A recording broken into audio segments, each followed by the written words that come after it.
Hello, this is Cody, Hannah, and Dylan from Group G4 through 6. We chose to look at Lakeview Christian Academy for our final study. Lakeview originated in 1979 as a ministry of a local church in Duluth. So let's take a look at what Dr. Benson, the administrator at Lakeview, has to say about its history. Sure. Lakeview Christian Academy started in 1979 as a ministry of a local church here in Duluth. Within a couple years, the church decided it did not want to financially support the school, so it became an independent school run by a group of parents at the time. Well, it had a variety of homes over the years, but finally in 1994, this building here, which is the original Lowell Elementary School, was purchased from ISD 709, and so this became the home of Lakeview. Lakeview had its first graduating class in 1999, and we've been graduating kids ever since. While talking with Dr. Benson and examining the growth of Lakeview, we saw both transformative and transmissive growth. Dr. Benson said that he at least hoped that they were transformative, and in advancing society, he wanted his school to also be advancing with it. Although they were transformative in being open to new ideas, they were transmissive in that they were holding fast to their firm religious values and the core of who they are. Here's what Dr. Benson had to say about that. That's a good question, really. The core values of the school are contained in its statement of faith, which is obviously a faith component, its mission, and then it has also a philosophy. And all of those components, make up, well, that's your measuring stick. You have to look at those and see if the school has adhered to those and stuck with those, or did they change them? And they haven't changed, and so that's important. And so that's how you always go back and measure. I mean, ultimately, if you think about it, a small private school like this, the board of directors is responsible for protecting its core identity and not allowing it to change, because that can happen, and that can happen very easily over time. So, they hire someone like me, and their expectation is that I will carry out that mandate of protecting the core values. I can get in a lot of trouble if I were to try to change those things. So that's how they sustain it and keep it going and don't allow it to get off track. We see that Lakeview has a lot of history behind it, which made it very interesting for us to examine. Now that we got all the boring history stuff out of the way, let's look at the exciting parts. Now we can look at the purpose of Lakeview and how they would define education.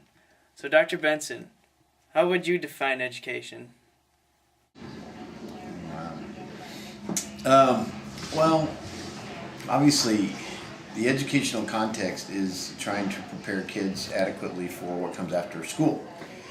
Being a pre-K through 12 school, we're involved in primary and secondary education.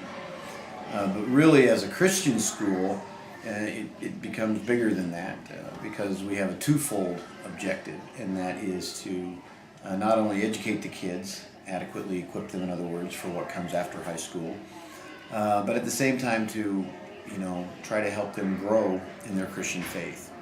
And so that's how we kind of have this twofold approach.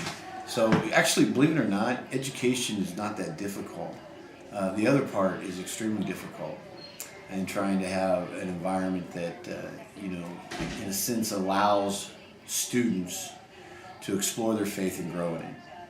That's a little bit more difficult. We also got the chance to ask Mr. Ojard, a member of the faculty at Lakeview, how he would define education.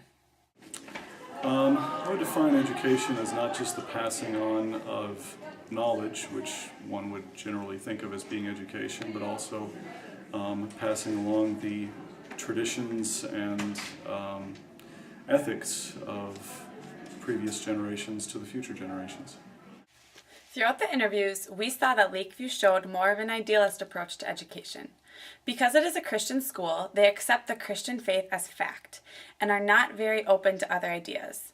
While realists believe that truth can be found through experience, Lakeview would say that truth is truth and that we learn it through discussions or thinking, or in the Bible. We also saw that Lakeview emphasized a few different teaching styles, which comes from its definition of education. Because they believe that education is more than just what is taught in schools, they make it a point to not only educate their students academically, but in other ways as well. They do this in different ways at different stages. We see both behaviorism and constructivism. When we look at the different curriculum options, we can pick out the overt, hidden, and null curriculum. The overt curriculum is the stuff that's on their website, their mission statement. This is the stuff that Dr. Benson talked to us about. It's what they advertise. The hidden curriculum can be seen through observing a classroom for the day. In doing this, one can see how the hidden curriculum is, for example, the students not only being taught academics, but rather life lessons and lessons in how to live their lives as Christians. The null curriculum was something that I experienced while I was there. I felt like Lakeview purposely avoided talking about other worldviews or religions, and that could be considered null curriculum. They would mention them, but never present them as ideas that could be believable. Those are the ways that overt, hidden, and null curriculum are seen. We then asked Dr. Benson how his definition of education is seen throughout the school. Well, I guess, given the twofold nature of what we're trying to do, we have this philosophy that says that we want to biblically integrate everything. And so essentially that becomes our measuring stick. And so if we can't do something here and have it integrated with the Word of God, or Christian principles, if you will, then we say we won't do it. And so that's really kind of the drawing line there. That's how we incorporate that into, the overall, idea of, okay, well, can we do it or not? So, as you can see, Lakeview has a different approach to education than other schools. This is shown in many ways. First, because they are a private school, they have the ability to create a different definition of education. They are not tied down by the state's regulations. One of the biggest ways this is shown is through the school being titled a Christian school. They are linked to a Christian religion, which changes their style of education and their approach to everything that they do. This wouldn't be allowed at a public school. The second way that this is shown is that it is a preschool through 12th grade school. Now that we have cleared up the fact that Lakeview has a different definition and standard of education, let's take a look at what kind of teaching styles are seen. And what better way to look at the teaching style than asking a teacher himself? What would you say your teaching style is, Mr. Ojard? I would say that in terms of style, I try to create an atmosphere where the students can discover on their own, hopefully, the knowledge for themselves, because I think that self-discovery is one of the highest forms of learning that you can have. However, you have to have some guidance in that, so I feel like I provide the guidance and the structure to allow the student to explore whether it's math or science or history on their own with, some help, because everybody needs a helping hand once in a while. We got the chance to talk to a student about this as well, Josh Plys. We asked him how he would describe the style of teaching. I would say at most schools, teachers just teach at you, but here they teach alongside you. They're always there to help you. They want us to learn on our own, but they're there to really help us actually learn the true stuff about it. How is that? Although it isn't a perfect match, we identified this teaching style as constructivism. We see that the teachers set the students up for success by giving them the resources and tools they need, and then they step back and let them learn on their own, while still being available to the students if they need additional guidance. Like Josh said, they don't just teach at the students, they work alongside them. Another way Lakeview demonstrates their definition of education is through their curriculum.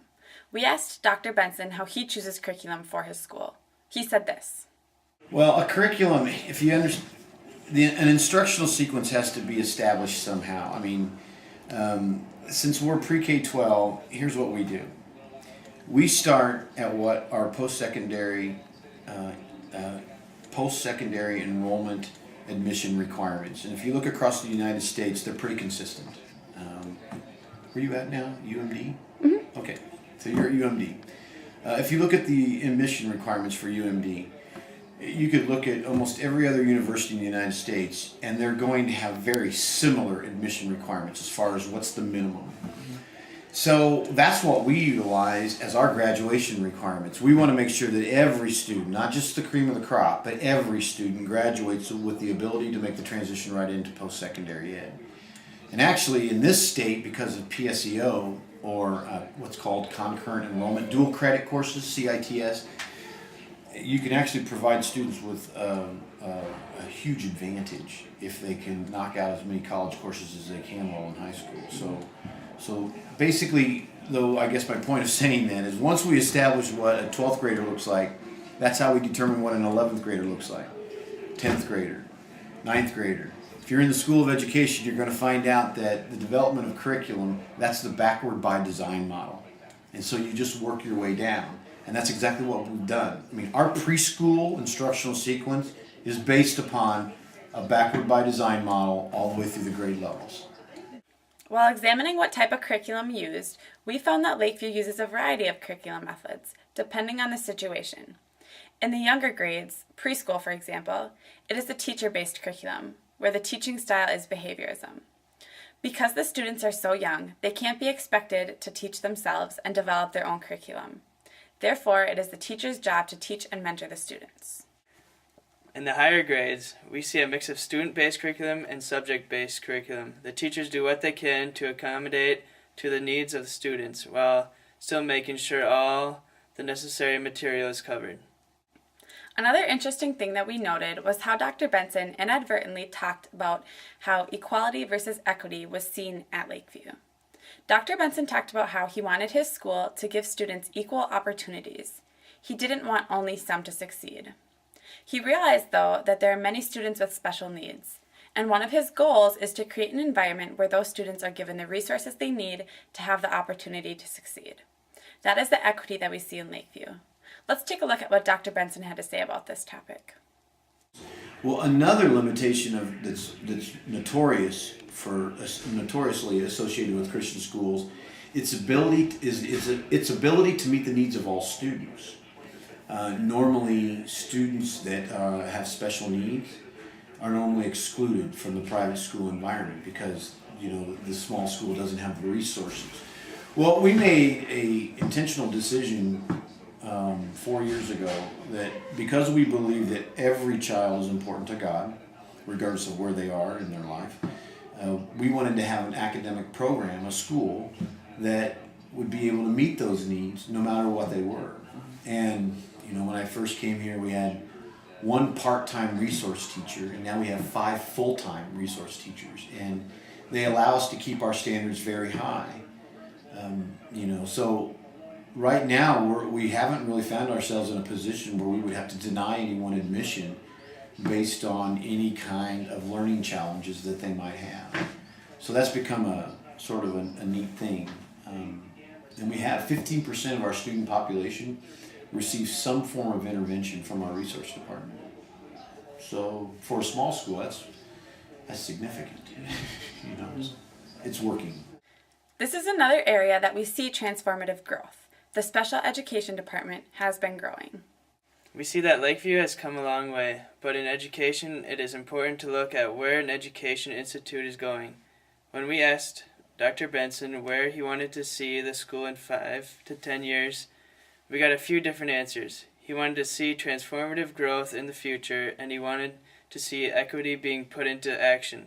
He hoped for some particular things, like a new facility and a working gym, but more than anything he hoped to better Lakeview in order to create an atmosphere where everybody could succeed. He wanted to create a place where students could come and be open about their faith so that they could grow in their walk with the Lord. As you can see, Lakeview is well on its way in becoming that place. All right, thanks. That's all we have for the School of Lakeview. I hope you guys learned a lot, and that's our final project.